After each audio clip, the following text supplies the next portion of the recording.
In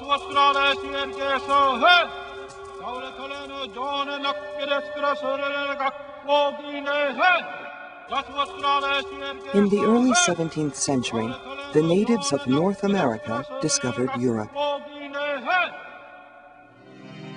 European settlers landed on their shores in the form of strangers from unknown lands across the vast ocean.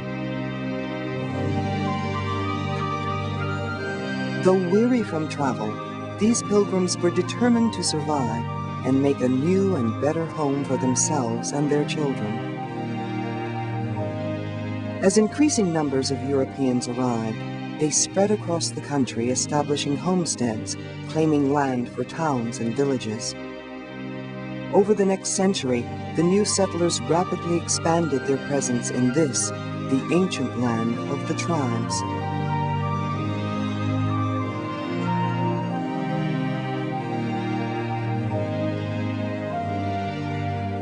As the new settlers encroached even further into Indian territories, they pushed the Native American civilization to the very brink of extinction and changed the natives' way of life forever.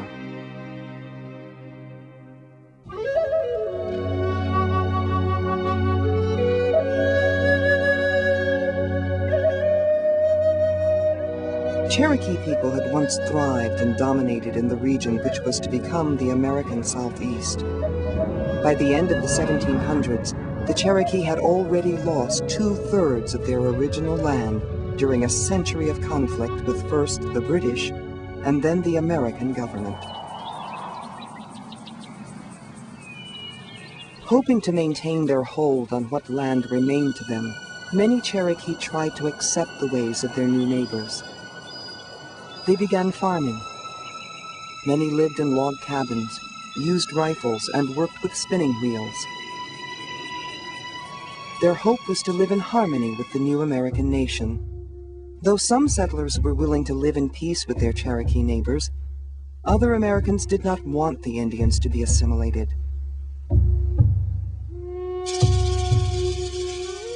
By the beginning of the 1800s, most Americans, even though sympathetic to the Cherokees, like Thomas Jefferson, believed they should be moved west. Policy favored for the Cherokee was called removal. For the Cherokee, it was simply eviction. In response to this policy, the Cherokee set up a national government and used the United States Constitution as their model.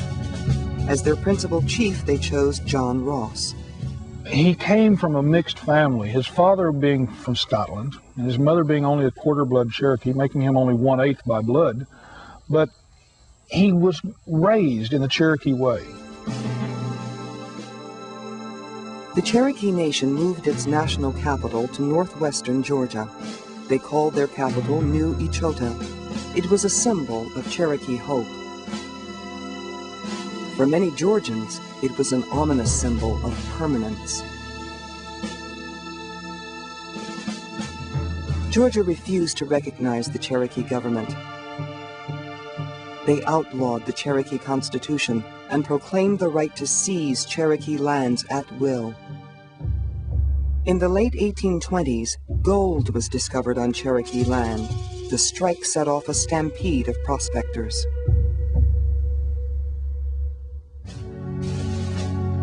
Newly elected President Andrew Jackson proposed Indian removal legislation which would make it easier for Georgia to move Cherokees off of this valuable land. On May 23rd, Congress passed Jackson's Indian Removal Act, and Georgia swiftly passed its own legislation. Georgia's law stripped Cherokees of their civil rights and gave the nation 6 months to dissolve itself. No Cherokee could mine gold on his own land. No Cherokee could testify in court against a white man. No Cherokee could carry weapons. The Cherokees were forbidden to meet in council. John Ross took the Cherokee Nation's protests to President Jackson. Ross's appeal failed to persuade the president. But not all institutions of government were as indifferent to Indian rights as Jackson.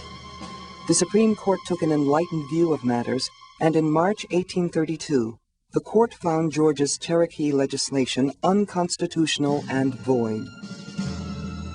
Jackson ignored the ruling.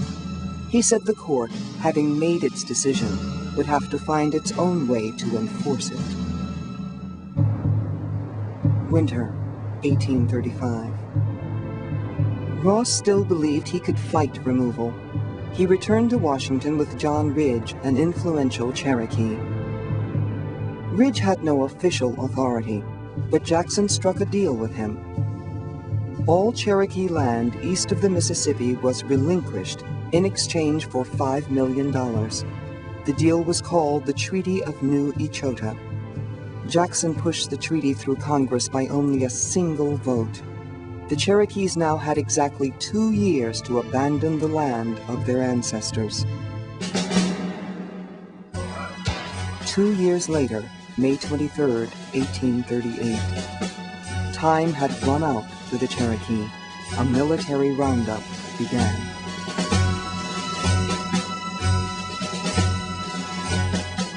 The Cherokee who were caught were taken to stockades. Here, more than 2,000 died due to a lack of adequate food, water, sanitation, and medical supplies. John Ross continued to fight for the Cherokee. He convinced Washington to allow the Cherokee to handle the immigration to the West themselves. Winter was closing in as the Cherokee prepared to leave the land they had loved, the land they had buried their fathers in, the land they had lived in, the land they had died for. As icy rains began to fall and the ground began to freeze, about 17,000 Cherokee men, women, and children prepared for their journey. I read in stories that they ran up and they hugged the trees as they left. And every time I come back here, I look around and it's so beautiful here. You know that they grieved. You know that they did. General Winfield Scott stood by with 7,000 troops as Cherokee men, women, and children carrying all that they owned began an 850-mile march to what is now the state of Oklahoma. Along the way, about 4,000 died, mostly children and the elderly. This was the tragic journey history would forever know as the Trail of Tears. In the end, the Cherokees' attempt at diplomacy and adaptation failed. Ultimately, America's policy of removal would cost the Cherokee an estimated 8,000 lives, every last acre of the Cherokee homeland.